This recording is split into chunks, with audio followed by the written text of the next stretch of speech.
Assalamualaikum warahmatullahi wabarakatuh. Perkenalkan, nama saya Iqbal Nendiarto.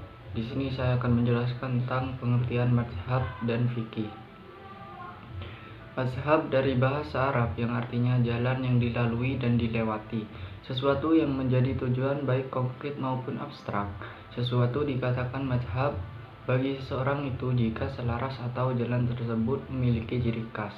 Menurut para ulama dan ahli agama Islam, yang dinamakan mazhab adalah metode manhaj yang dibentuk setelah melalui pemikiran dan penelitian. Kemudian orang yang menjalaninya menjadikannya sebagai pedoman yang jelas, batasan-batasannya, bagian-bagiannya dibangun di atas prinsip-prinsip dan kaidah-kaidah. Fikih menurut bahasa adalah paham mendalam, sedangkan menurut istilah terdapat beberapa perbedaan pendapat. Di sini saya akan menyebutkan satu saja, untuk yang lainnya bisa dilihat di makalah.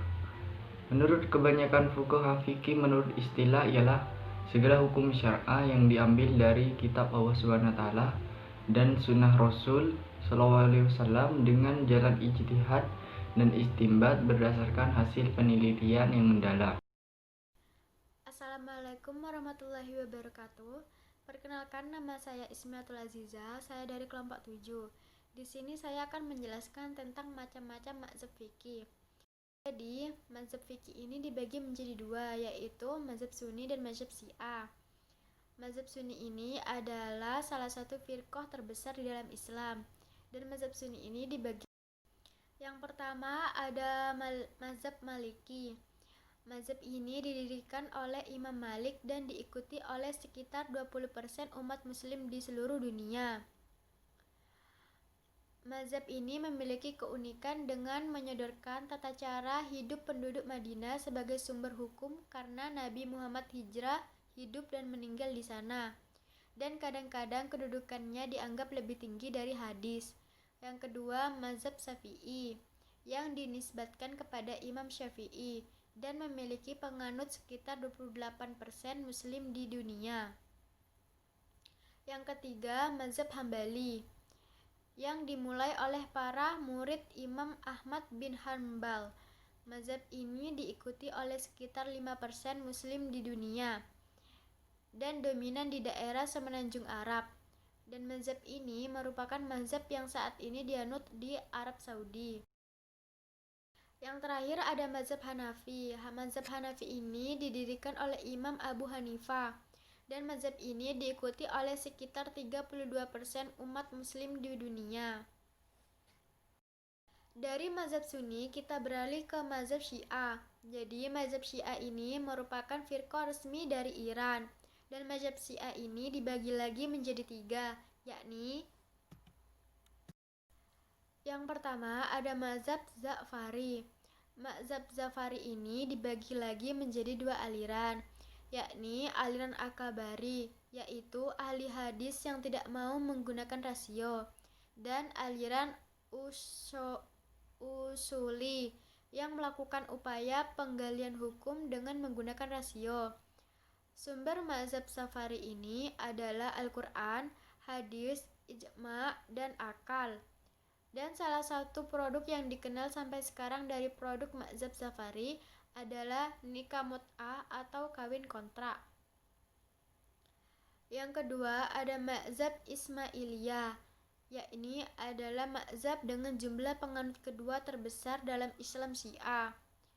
Sebutan Ismailiyah ini diperoleh pengikut mazhab ini karena penerimaan mereka atas keimanan Ismail bin Ja'far sebagai penerus dari Ja'far Asy-Syiddiq. Dan yang terakhir adalah mazhab Zaidi. Mazhab Zaidi ini adalah salah satu mazhab Syiah. Dinamakan menurut Imam Zaid bin Ali, pengikut fikih Zaidi dinamakan Zaidis, atau kadang dikenal pula dengan 5 imam di dunia barat. Akan tetapi, ada pula satu grup yang dinamai Zaidi Washitis, yang merupakan pengikut 12 imam. Penganut mazhab Syiah ini banyak terdapat di Assalamualaikum warahmatullahi wabarakatuh. Perkenalkan, nama saya Muhammad Wiki Nur Faizin dari kelompok 7. Di sini saya akan menjelaskan mazhab mazhab yang masih eksis. Yang pertama, mazhab Hanafi. Pemikiran fikih dari mazhab ini diawali oleh Imam Abu Hanifah. Mazhab Hanafi dikenal banyak menggunakan ra'yu, qiyas, dan istishad yang menjadi pedoman dalam menetapkan hukum Islam di kalangan mazhab Hanafi, yaitu Al-Quran, Sunnah Nabi SAW, fatwa sahabat, qiyas, istishad, dan ijma'i. Yang kedua, Imam Malik. Pemikiran mazhab ini diawali oleh Imam Maliki. Ia dikenal luas dan oleh ulama sezamannya pada seorang ahlul hadis dan fikih terkemuka serta tokoh ahlul hadis. Pemikiran dan usul fikih Imam Malik dapat dilihat dalam kitab Al-Muwatta yang disusun atas permintaan Khalifah Harun ar-Rasyid dan selesai di zaman Khalifah Al-Ma'mun. Yang ketiga, Imam Syafi'i. Pemikiran mazhab ini diawali oleh Imam Syafi'i. Keunggulan Imam Syafi'i sebagai ulama fikih di usul fikih dan hadis di zamannya diakui sendiri oleh ulama pada zamannya. Sebagai orang yang hidup di zaman meruncingnya pertentangan antara ahlul hadis dan ahlur ra'yi, Imam Syafi'i berupaya untuk mendekatkan pandangan kedua aliran ini karena ia belajar kepada Imam Malik sebagai tokoh ahlul hadis dan Imam Muhammad bin Hasan Asy-Syaibani. Yang keempat, Imam Hambali. Pemikiran mazhab Hambali ini diawali oleh Imam Ahmad bin Hambal. Ia terkenal sebagai ulama fikih dalam hadis terkemuka di zamannya dan pernah belajar fikih ahlur ra'yi kepada Imam Abu Yusuf dan Imam Asy-Syafi'i. Menurut Ibnu Qayyim al-Jauziyah, prinsip dasar mazhab Hambali adalah sebagai berikut: an-nusuf jamak dari nas, yaitu Al-Quran, Sunnah Nabi SAW, dan ijma', fatwa sahabat. Jika terdapat perbedaan pendapat para sahabat dalam menentukan hukum yang dibahas, maka ia akan dipilih pendapat yang lebih dekat dengan Al-Quran dan Sunnah Nabi. Terima kasih. Assalamualaikum warahmatullahi wabarakatuh. Perkenalkan, nama saya Muhammad Nubur Runduni. Saya akan menerangkan tentang mazhab-mazhab yang terlupakan.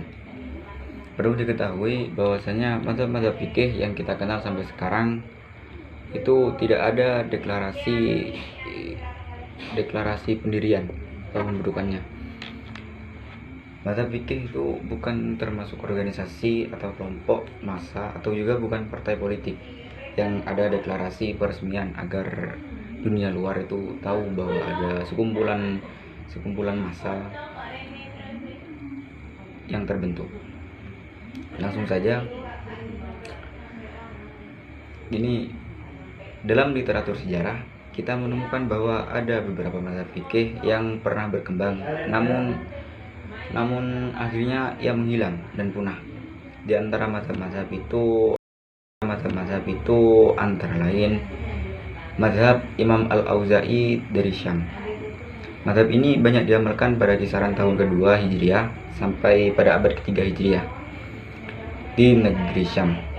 Dinamakan mazhab Al-Auza'i karena penisbatan kepada imam mazhab ini yaitu Imam Abdurrahman bin Muhammad Al-Auza'i, dan penisbatan Al-Auza'i adalah penisbatan suku asli dari ayahnya yang merupakan berasal dari suku Al-Auza'i. Selanjutnya mazhab As-Tsauri. Tokoh mazhab ini adalah Abu Abdullah Sufyan bin Masruq As-Tsauri, lahir di Kufah tahun 65 Hijriah dan wafat di Basrah tahun 161 Hijriah. Ia berguru pada Ja'far As-Shadiq dan meriwayatkan banyak hadis. Ayahnya termasuk perawi hadis yang disikotkan. Ibnu Ma'in berkali-kali al-masyhur mau membunuhnya, tetapi ia berhasil lolos. Ketika ia diminta menjadi qadhi, ia melarikan diri dan meninggal di tempat pelariannya. Pahamnya diikuti oleh orang banyak sampai abad ke-4 Hijriah. Selanjutnya mazhab Ibnu Uyayyah. Ia mengambil ilmu dari Imam Ja'far Az-Zuhri, Ibnu Dinar, Ibnu Ishaq, dan lain-lain. Di antara yang mengambil riwayat daripadanya yaitu Imam Syafi'i. Ia memberi komentar, seandainya tidak ada Malik dan Ibnu Uyayyah, hilanglah ilmu Hijaz. Mazhabnya diamalkan orang sampai abad ke-4 Hijriah. Tetapi setelah itu hilang karena tidak ada dukungan dari penguasa. Selanjutnya mazhab At-Tabari. Pendirinya adalah Abu Sulaiman Daud Ibnu Ali. Ia dilahirkan di Kufah tahun 202 Hijriah dan hidup di Baghdad sampai tahun 270 Hijriah. Mazhabnya berkembang sampai abad ke-7. Salah seorang muridnya yang masyhur adalah Ibnu Hazm. Ia diberi gelar Az-Zahiri karena berpegang secara harfiah kepada teks-teks Nas. Ia berkembang di daerah Maroko. Ketika Ya'qub Ibnu Yusuf Ibnu Abdul Mu'in meninggalkan mazhab Maliki dan mengumumkan perpindahannya ke mazhab Az-Zahiri. Itu dari saya. Selanjutnya akan